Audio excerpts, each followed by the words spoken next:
Hello and welcome to a new video here on the Helena and Martyn YouTube channel. If you're tuning in for the first time because you're going to be driving over to France and we're just looking for some tips, my name is Martyn. I have a YouTube channel with my girlfriend Helena. We love all things Disney and we also do lifestyle videos as well as other travel adventure videos. We like to document what we get up to. So this is actually the second video I've done about driving in France. The first one I did back in 2017, so I just thought I would update this one. So this one's going to be relevant to 2018 and 2019. So myself and my girlfriend Helena, we love going over to Disneyland Paris, and the way we choose to get over there, we choose to drive, and I've done the drive 3 times now. The first time I did it with the ferry, and then the 2 occasions after that I've gone over on the Eurotunnel, and I have to admit that I prefer the Eurotunnel option because you get to France just a lot quicker. 35 minutes it takes on the Eurotunnel, you're over there, and then you've just got to make your way to the hotel. Bish bash bosh. We're in France. So if you are going to be using the Eurotunnel, so let's just cover that a little bit first of all. So if you go into the Eurotunnel, you're setting off from your home base in England, driving to the point of departure.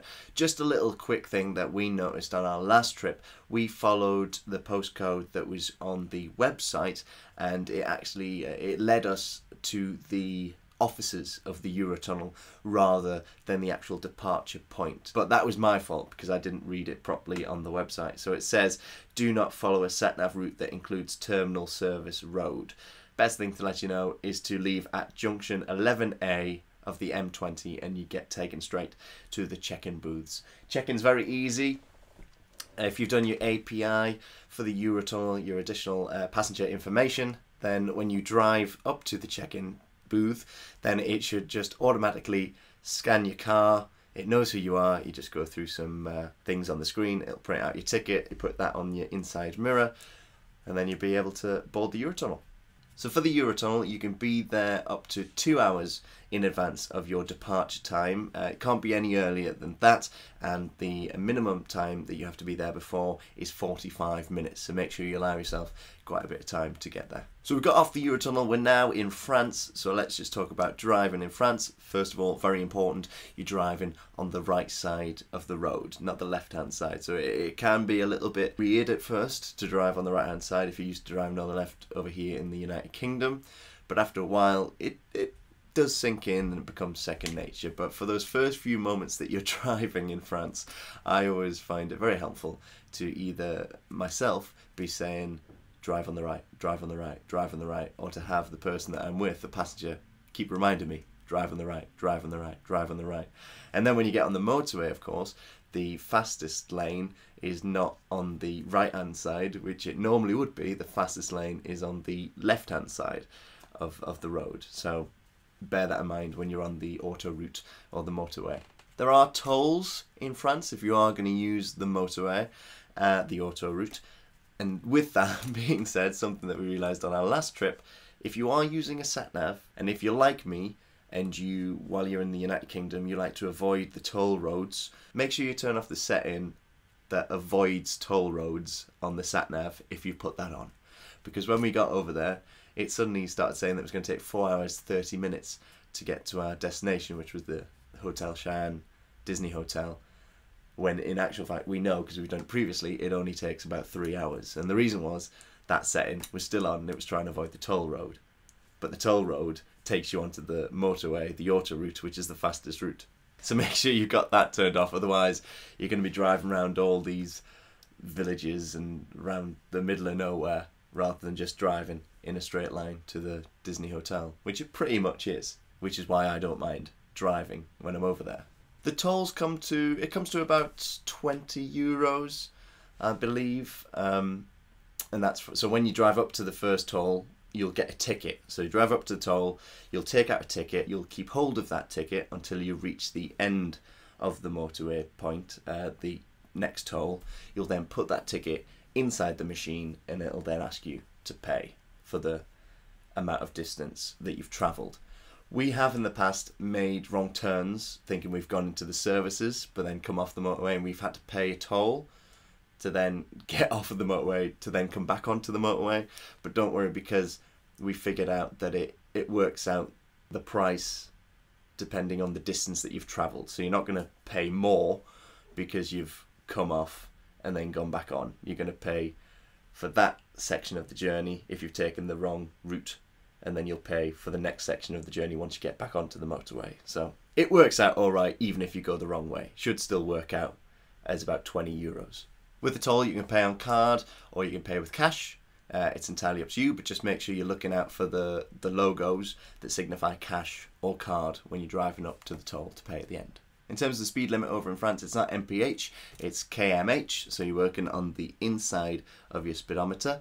So just bear that in mind. Your sat-nav will hopefully detect what the speed limit is, and it'll tell you on the sat-nav, but just to make sure you are doing the right speed limit, just keep looking at that speedometer and make sure you're on the inside rather than the outside.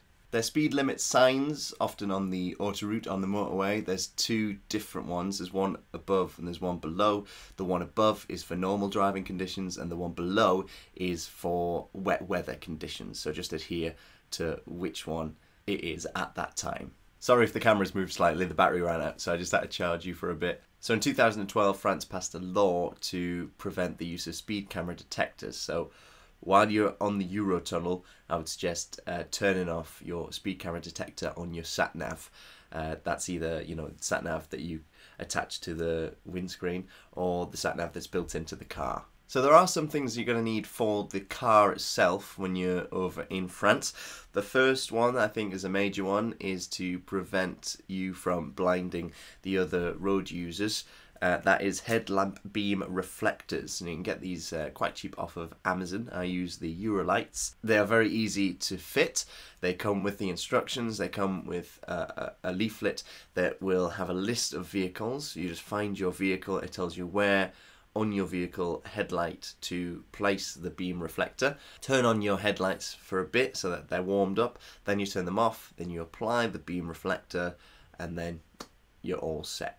You got to carry some documentation with you, so obviously have your full driving license with you, proof of insurance for the car that you're driving, and also have the vehicle registration with you. So I was actually borrowing a car that I am insured on, so it was my girlfriend's mum's car, and with that, so I needed the vehicle registration, but then I also needed permission from her to use the car. There are some other things that are necessary to carry in the car with you at all times. There are fines for these items if you don't have them. I got this list from drivefrance.com. So the beam reflectors, the headlamp converters that we were talking about a little bit earlier, if you don't have those and you're pulled over, that's 90 euros you could be fined. It's important to have yourself some high-vis jackets, and these need to be placed somewhere in the car that they are easily accessible. You need to have one of these per person that is in the car, because all of you will be vacating the car if you break down, and you all need to be visible. So make sure you've got as many high-vis jackets as you do people in the car. So with me and Helena, it was 2 high-vis jackets, and I placed them down on the left-hand side behind the passenger seat. So then if we did break down, I could just lean over and grab them. If you don't have the high-vis jackets, 135 euros could be the fine according to drivefrance.com. A GB sticker. So this is mainly if you have a registration plate that doesn't have the GB logo on it. If you do have the GB logo on your registration plate, you won't need to have the GB sticker. So this time when we went, I didn't actually have to apply it, but the one that I do have, if I do have to apply it, it's magnetic, so it just sticks to the bumper of the car. And if you don't have a GB sticker, that could be a 90 euro fine. If you do break down, you need to be able to notify the people that are driving past you or near you, so you're going to need one of these. Got to get yourself a warning triangle. If you don't have one of these, it could be up to 135 euro fine once again. So it all adds up, so make sure you're not caught short. Make sure that you have all of these items with you. Spare bulbs, for if any of your bulbs break while you're driving. Obviously you need to make sure that you have all of your lights working in your car. So there's your spare bulb kit. Could be an 80 euro fine if you are caught without spare bulbs. It's one of these things, if you do get pulled over They might ask you for these items, they might not ask you for these items, but is it better to have them in case they do ask rather than not purchase them and then not have them if you are asked and get all these fines? I think it's just better to have them in a bag, so every time you go over to France, you could just pick up the bag and you've got all of these items with you and you don't have to worry about it. Pay for them the once and then you've got yourself a travel kit for future trips. So quite an interesting one is breathalyzers. So there is a law stating that you do need to have breathalyzers with you, but if they pull you over and you don't have the breathalyzers, they can't actually charge you and they can't fine you anything. So it's a bit of a strange law, but I usually save them anyway. You can get them fairly cheaply off of Amazon. Once again, you must always make sure that they're in date, and yeah, just put them as part of your travel kit again.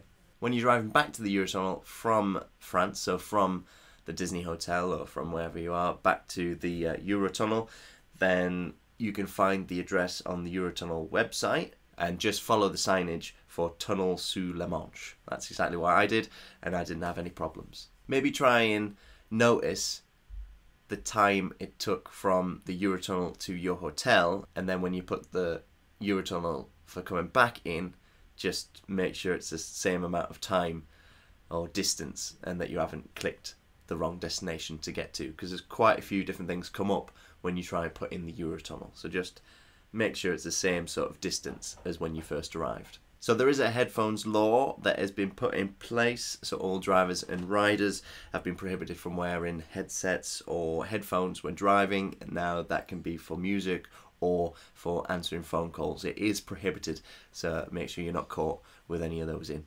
So I've never needed these, but if you're driving into certain areas in France, then you might need a clean air sticker. So to find out if you need one of those, I just suggest searching on the internet. But from the Eurotunnel to Hotel Cheyenne, the Disney resort didn't need a clean air sticker. If you're going to drive over in France during the winter months, you might need some snow chains. I've never experienced weather like that where I've needed snow chains. I have driven during the winter periods, but again, that's just something that you'll have to search online if you need them. It's more certain areas, and certain areas in France will have signs up that say that snow chains are required. Just like in the United Kingdom, there are service stations available to you while you are driving to your designated hotel. So don't worry if you're running out of fuel or anything like that. You will be able to stop at services, grab yourself a coffee, go to the toilet, and also, you know, fill up the petrol. If you're wondering which petrol over in France is the unleaded petrol, which is something that always gets to me and I slightly freak out about, it is the Sans Plomb or octane. So you can get the 95 or the 98. They are both unleaded. So if you have an unleaded car, go for either of those. So that's it for the Driving in France 2018-19 video. I like to do these every few years because certain things change, and also my views on driving in France change with the more trips that I do. I learn things, I discover things, and then I want to pass them on to you.